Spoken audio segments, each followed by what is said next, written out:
اعوذ باللہ من الشیطان اللعین الرجیم بسم اللہ الرحمن الرحیم۔ مومن و مومنات السلام علیکم۔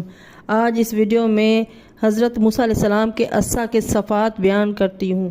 عصا موسیٰ کے صفات۔ حضرت جناب رسول خدا صلی اللہ علیہ وآلہ وسلم نے فرمایا کہ بندگان خدا، تم پر واجب ہے کہ ہم اہل بیت علیہ السلام کی ولایت کا اعتقاد کرو اور ہمارے درمیان فرق مت کرو، اور خیال کرو کہ حق تعالیٰ نے کس قدر کشش اور وسعت تم کو عطا فرمائی ہے کہ اپنی محبت کو تم پر واضح اور روشن کر دیا تاکہ حق کا پہچاننا تم پر سہل ہو جائے۔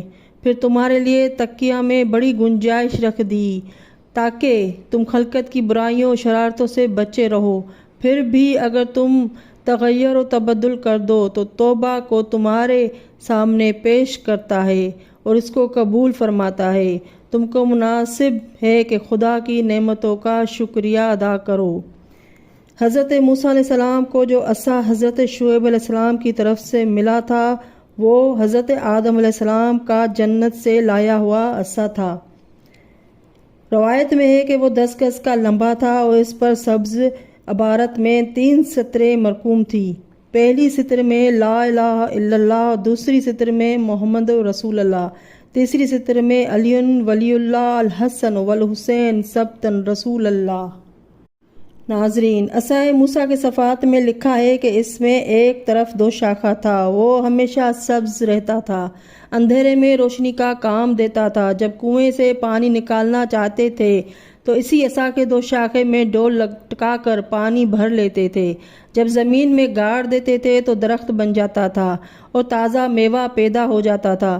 جب دشمن سے مقابلہ ہوتا تو 2 شاخہ سانپ بن کر دشمن پر حملہ کرتا تھا، اور جب راستے میں کوئی پہاڑی یا درخت آ جاتا تو عصا مارتے تھے، فوراً راستہ بن جاتا تھا، اور جب کسی نہر پر سے گزرنا پڑتا تو عصا مارتے تھے، فوراً پانی خشک ہو جاتا تھا اور راستہ بن جاتا تھا۔ جب سفر میں تھک جاتے تھے تو اس پر سوار ہو جاتے تھے، وہ سواری کا کام دیتا تھا اور اس سے بہترین خوشبو آتی تھی، اور شہد کی جب ضرورت ہوتی تو شہد نکل آتا تھا۔ اس سے بکریاں چرانے کا کام بھی لیتے تھے، ہاتھ میں لے کر راستہ بھی چلتے تھے۔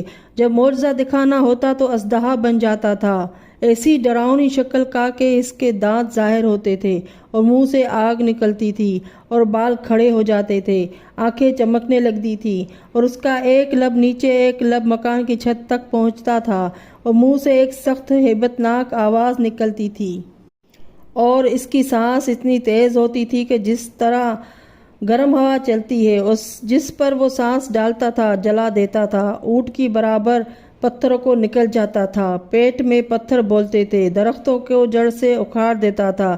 جب تنہائی میں راستہ چلتے تھے تو باتیں کیا کرتا تھا، ایسا بھی ہوتا تھا کہ وہ جانور کی طرف ہوا ہمراہ چلتا تھا اور اسے ہاتھ لگانے کی ضرورت نہ پڑتی تھی۔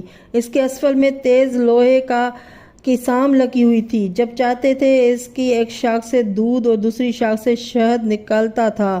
اگر کھانے کی ضرورت محسوس ہوتی تھی تو زمین پر مار دیتے تھے، دن بھر کا کھانا نکل آتا تھا۔ جس قسم کے عطر کی ضرورت ہوتی تھی اس کے شاخ سے نکلتا تھا۔ جب کوئی چور آ جاتا عصا حضرت موسیٰ علیہ السلام کو خبر دیتا تھا۔ اس کے نام کے بارے میں اختلاف ہے، ایک روایت ہے کہ عصا موسیٰ کا نام ماشاءاللہ تھا، ایک روایت میں ہے کہ غیاث تھا۔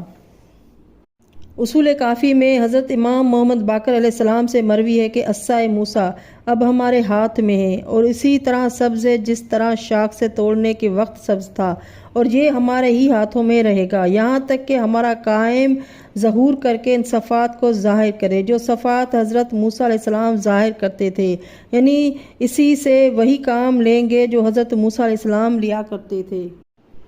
حضرت امام حسن عسکری علیہ السلام زیر آئینہ وَإِذَا اسْتَسْقَىٰ مُوسَىٰ لِقَوْمِهِ فرماتے ہیں کہ اور اس وقت کو یاد کرو جبکہ موسیٰ نے اپنی قوم کے لیے پانی طلب کیا، اس وقت جبکہ ان کو صحرا طیہ میں پیاس لگی، اور فریاد و زاری کرتے ہوئے حضرت موسیٰ علیہ السلام کے پاس آ کر عرض کرنے لگے کہ ہم کو پیاس مار ڈالتی ہے۔ تب موسیٰ نے دعا کی، اللہم بحق محمد سید الانبیاء و بحق علی سید الاوصیاء و بحق فاطمہ سیدۃ النساء العالمین و بحق الحسن سید الاولیاء و بحق الحسین سید الشہید و کربلا وبحق اطرتهم وخلفائهم سعادت الازکیاء لما سکت عبادک ہولا۔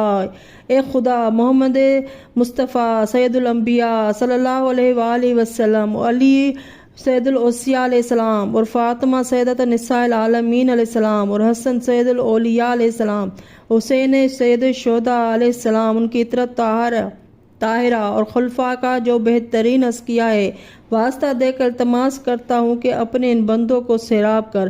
فَقُلْنَا ضَرَبَ بَعْصَاكَ الْحَجَرَ، تب ہم نے وحی کی کہ اے موسیٰ اپنے عصا کو پتھر پر مار۔ جب اس نے عصا کو پتھر پر مارا تو اس میں سے 12 چشمے جاری ہو گئے، اور اولاد یعقوب علیہ السلام کے ہر گروہ نے اپنے پانی پینے کی جگہ کو معلوم کر لیا تاکہ دوسرے گروہ اور قبیلے سے مزاحم نہ ہو اور باہم ایک دوسرے سے پانی پر جھگڑا نہ کریں۔ غرض یہ کہ بنی اسرائیل جب وادی سین سے روانہ ہو کر وادی رفدیم پہنچے تو بنی اسرائیل نے قلت آب کا چرچا شروع کر دیا اور شور مچا دیا کہ ہمارے پاس پانی نہیں ہے، ہم اس جنگل میں پیاس سے مرے جاتے ہیں، اے موسیٰ ہمارے لیے پانی کا جلدی انتظام کرو۔ یہ سن کر حضرت موسیٰ علیہ السلام نے دست دعا بلند کیا، میرے پالنے والے، اس جنگل میں ان کے لیے پانی کہاں سے فراہم کروں؟ ارشاد ہوا، اے موسیٰ تم جو پتھر اٹھا کر اپنے ہمراہ لائے ہو اس پر اپنا عصا مارو، اس سے 12 چشمے جاری ہو جائیں گے۔ یہ سن کر حضرت موسیٰ علیہ السلام نے چند اشراف بنی اسرائیل کو طلب فرمایا، ان کو لے کر اس پتھر کے قریب گئے، اپنے عصا اس پتھر پر مارا، اس کے چاروں گوشوں سے 12 چشمے جاری ہو گئے، سب آزادی سے پانی استعمال کرنے لگے۔ پھر ان لوگوں نے شور مچایا کہ ہمارے کپڑے پھٹ گئے ہیں، اب یہاں نہ بازار ہے کہ خرید لیں، نہ کوئی ایسا سامان ہے کہ دوسرا سی کر تیار کریں، اے موسیٰ ہم اب کیا کریں؟ حضرت موسیٰ علیہ السلام نے بارگاہ خداوندی میں ذکر کیا، ارشاد ہوا کہ ان سے کہہ دو کہ تم اپنے کپڑے اسی پانی میں بھگو دو اور اس کی کہنگی دور ہو جائے گی۔ ایک روایت میں ہے کہ بنی اسرائیل کے بچے جو پیدا ہوتے تھے وہ لباس میں ملبوس ہوتے تھے، وہی لباس ان کے لیے بہت دنوں تک کام آتا رہتا تھا، اور جس میں ان کے ساتھ لباس بھی بڑھتا جاتا تھا، جسموں کے ساتھ لباس بھی بڑھتا جاتا تھا۔ ان کے لیے